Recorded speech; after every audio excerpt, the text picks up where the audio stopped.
每月風水貼士：農曆2月，西曆3月5日至4月5日。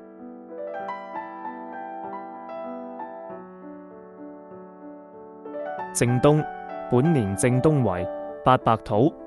本月正東為5黃土，土見土旺，忌利財星，亦旺病星。宜放音樂盒加1杯水，化病催財。東南，本年東南為9子火，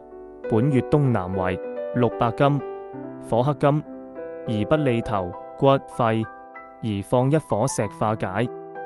正南，本年正南為5黃土，本月正南為2黑土，宜5蝶臨，宜選主病重，宜多響音樂盒化解。西南，本年西南為7赤金，本月西南為4綠木，金木交戰，宜不利筋骨手腳，宜放1杯水化解，且亦有利文昌考試。正西，本年正西為3壁爭鬥木，本月正西為9子喜慶火，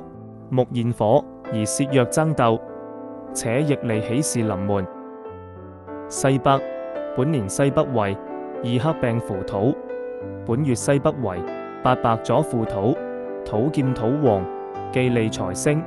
亦旺病星，宜多響音樂盒化病。正北，本年正北為6白金，本月正北為3碧木，金木交戰，而不利筋骨手腳，如放水化解，恐會生旺爭鬥，故宜放粉紅色物件，攝木制金。東北，本年東北為4綠文昌木，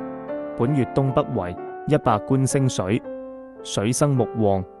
忌利文昌，亦利功名。中宮，本年中宮為1白水，本月中宮為7赤金，金生水旺，泄藥拆星，亦利桃花財運。每月風水佈局最主要是注意每月之5旺2黑大細病位，要否加強化解，亦要注意流年的大細病位。